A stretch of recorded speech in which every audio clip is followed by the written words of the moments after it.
After a volatile week on Dalal Street, Sensex and Nifty gained over 1%. Mid-cap index closed more than 2% higher.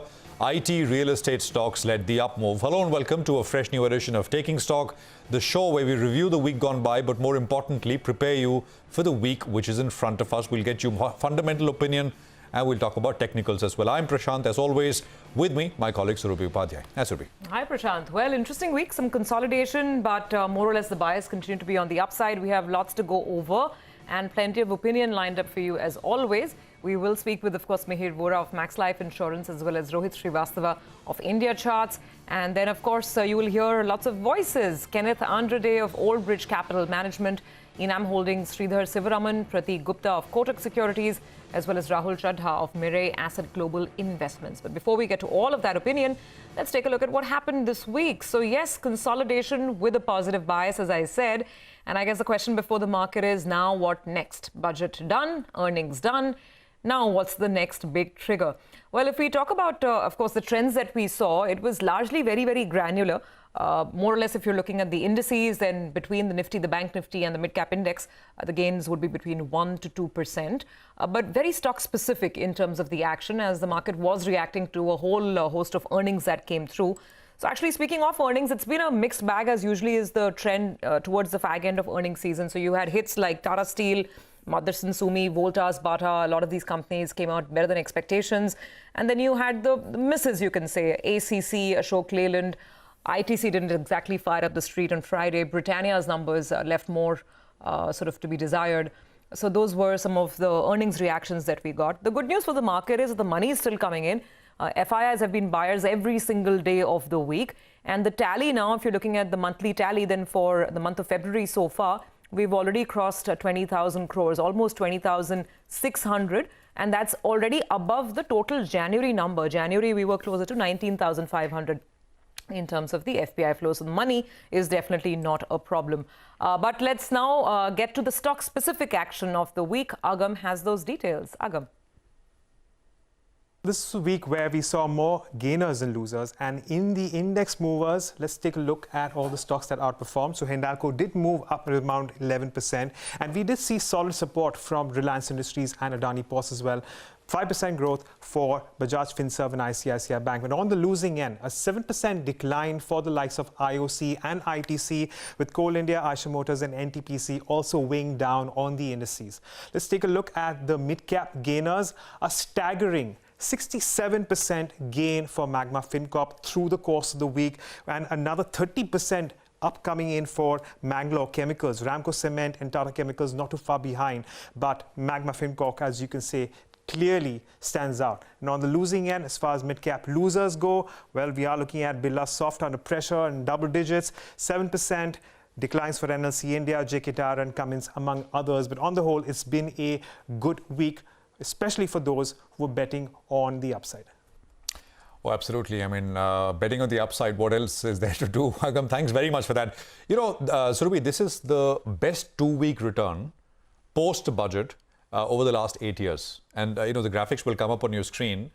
You know, I've looked at 8 budgets, basically the Modi budgets from 2014 till 2021, and nothing comes close. 11.5% over the last 2 weeks. And I think the closest we came to was in 2017 with about a 6% gain. So this is by far absolutely a stunner. The thing, important caveat, of course, and I sort of highlighted this the Friday before the budget on Monday, is that the market, the Nifty had sold off 6.5% the week before the budget. So it went in weak, and that 6.5% cut prior to the budget was the worst sort of sell-off before a budget we saw in 15 years. So the market recovered that 6.5% and did a lot more. I mean, that's the whole point. But the fact is it has done a lot more and made newer highs. So what are we watching out for as we come into the next week? Remember, 11.5% and counting, right? Risk sentiment on Friday soured a little bit. Now, there was no big driver for that. I'm talking about, when I say risk sentiment, I'm talking about equities, I'm talking about commodities like oil, etc. The dollar is up a little bit, but there are no big drivers. There are two things to watch, and both are related to holidays. You know, a bulk of Asia has been on holidays, and it will continue to remain so as we come into next week as well, led, of course, by the big market that is China. So, you know, expect thin liquidity conditions and sort of lesser news flow in queues, etc. And the US is basically going into a long weekend. So again, there will be, when we come back on Monday, there won't be actually when we come back on Tuesday, for Monday, US markets will be closed, so we won't have Qs. So it's a holiday shortened week in the big market, US as well. Apart from that, there isn't very much else to sort of on which we can predicate or rather sort of focus on or fixate in terms of cues that the market is going to take. One point, though, I want to just say, on Wednesday of this week, the RBI did open market purchases focused and concentrated on the 10-year. They bought sort of treasuries about 0.5% higher compared to the current market rates, and they pushed yields below 6%. From 6.08, they pushed yields below 6%. And as per the chatter in the bond market, I mean, the talk is that the RBI is effectively telling the market, we will not tolerate the 10-year above 6%. Who does it benefit? I mean, clearly financials, banks, but more specifically NBFC. So that is something, I think, which continues to remain a theme as we come back next week as well. Let's put some of these points to Mihir Vora, who's now joining in. He's Director CIO at Max Life Insurance. Mihir, thanks very much for your time. Good to have you here. Your first thoughts, Mihir, 11.5% and counting. What next in the near term? Hi, Prashant. Always a pleasure to be here. As you rightly said, this is one of the best responses to the budget that we have seen in a long time. And that is also to do with the low expectations that people had going into the budget. So I think what's happened is two things are being discounted right now. One is the fact that because of the additional fiscal deficit that we are willing to run at least till 2026, though economists have still not put in the numbers, our estimates are that at least 0.5% to, if not more, of GDP growth needs to be factored in if we are able to keep interest rates where they are and let the fiscal deficit run. So as long as we solve the interest rate and funding problem and are actually running fiscal deficit smoothly for the next 3-4 years, there has to be a uptick in the GDP growth in the next 3 to 4 years. So that's one thing, 0.5% or more that the market is kind of discounting. And then again, mind you, this is all in good quality spending in infrastructure, physical assets, which has a far greater multiplier than just giving out subsidies as revenue expenditure. So if we actually manage to spend in the right way over the next 4 years, there can be a permanent good impact, multiplier impact on the GDP. The second thing the market is discounting is the aggressive rollout of PLI incentives. You obviously have read the reports by a few analysts out there, and PLI, if again successfully implemented, can add another 0.3 to 0.4% of GDP over the medium term in the next 3 to 5 years. So, say compared to 6 months back, I think we need to upgrade our long-term estimates by at least 0.5 to 1% in the next 3 to 4 years, and that means almost 10 to 15 lakh crores of GDP per year, every year, that the market is kind of discounting. That's the reason why you see this big uptick and big euphoria. Okay, Mihir, good evening. Good to have you on the show today. So, if we talk about the big triggers, obviously earnings season has come through and, the first half was absolutely phenomenal. Then we've got slightly more mixed rates coming in. What's the sense from here on? I mean, are numbers giving the comfort that this rally can sustain and perhaps, go higher from here? Hi, Surabhi. Surabhi, the big surprise, the big positive surprise has been in margins. Not so much on the top line, but margins have clearly surprised. The pricing power of corporates has clearly surprised on the upside. It looks like we'll end up with an earnings growth of almost 25% on a year-on-year basis for the December quarter. And if the current margins are maintained, probably another 25% plus YOY growth for the March 21 quarter, March quarter. So to that extent, earnings have surprised, but it's mostly been in the margins. With commodity prices having gone up in the last few months, we can see that metals, oil and gas, everything's up. Whether this pricing power sustains is something that we need to take care of. But clearly, if top line comes, then part of the pressures can be absorbed. So the key to watch now in the next few months is whether we actually get the top line back.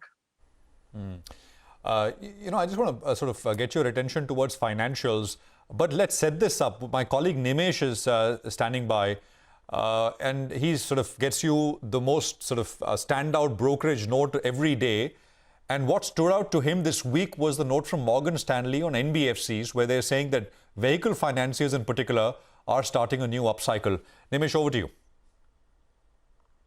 Well, one of the standout reports this week was from Morgan Stanley on vehicle financiers, and on back of that, M&M Financial ended 16% higher this week, and Shriram Transport rallied close to 4% this week. Now, Morgan Stanley believes that VC financiers are at the cusp of an upcycle, and valuations are quite attractive. For both Shriram Transport and M&M Finance, Morgan Stanley expects both the companies to deliver very strong multi-cycle returns, and the valuations are quite attractive at these levels. The reason for the bullishness is they believe that the key concerns are now abating, and the liquidity is quite benign, and the entire auto industry is on an upcycle. So on back of that, Morgan Stanley has raised the target price on Shriram Transport to 2,000 rupees, and for M&M Finance, Morgan Stanley's new target price is 255 rupees. So big upgrades coming in, and on back of that, we saw a big rally in both the VC finances, M&M Finance as well as Shriram Transport. Back to you. NBFCs in particular, Mihir, what's your view here? And there are all kinds, right? Various hues and color. Anyone said that you particularly like any segment? So in terms of safety and growth, we would still stick to the retail-oriented NBFCs. Now that comprises of your durables lenders, small ticket loans, microfinance, as well as your mortgage finance, and some of the truck financiers, for example, like some of these that they mentioned recently, also kind of fall into that category because the risks are granular in nature; they are not chunky in nature. So as far as NBFCs are concerned, because of funding cost reduction and probably the worst of the cyclical downturn being over, there can be an uptick. 6 months back, it was a vicious cycle, low share prices, low valuations, inability to raise funds, leading to lower share prices. Now, probably with markets having looked up, if they can get 1 or 2 rounds of equity infusion, some of the NBFCs, then we get into a virtuous cycle where you get equity funding, on top of that you get debt funding, and you can get back to the growth path. So I think if this cyclical upturn continues, then the granular NBFCs have a decent run. Okay. All right. Mihir, I want to ask you about consumer stocks and how you're positioned on that side of the market. But before that, let's go across to Mangalam for a roundup of some of the FMCG earnings that we heard of during the course of the week, and very, very different sort of trends coming out over there. Mangalam? Well, a couple of things that stood out across all the consumer companies that reported numbers. Most of them were largely in line with what the street was working with. And secondly, because of the valuations, most of them also saw profit taking post those numbers. Start with Britannia. Volumes grew just around 4%. So there was some moderation in in-home consumption after the big uptick that we saw in the previous couple of quarters. But after we had Godrej Consumer as well out there, the household insecticides business did not do as well as expected. But there was a strong recovery that we saw in the discretionary hair colors products, and the soaps continued to do well. So nearly 14-15% growth is what we saw in those parts of their portfolio as well. A bit of a bummer coming in from Indonesia, which saw marginally negative growth. The big boy Titan also reported numbers, and even as they saw a strong recovery in their jewelry business, that continued into January with a near 28% retail sales. The stock continued to see some profit taking, primarily because brokerages saw no upside as far as the valuations are concerned. Very close to 68, 69 times was the valuation. And finally, we had ITC reporting numbers, absolutely in line with what the street was working with. A mild moderation is what we saw in their FMCG business, again in line with what Britannia reported, at-home consumption coming down. But the cigarette vertical recovered much better than what the street feared, and so did the hotels quarter on quarter. But despite that, we did see a sharp decline in the stock price, primarily on account of maybe some profit taking, some institutional selling, or maybe hopes of a demerger being announced, being dashed in the numbers. All right, thanks for that, Mangalam. Now, Mihir, given that valuations are perhaps never on your side if you're looking at picking Indian consumer stocks, what are you buying and what would you avoid? So you mentioned that consumer stocks have taken a bit of a profit booking probably.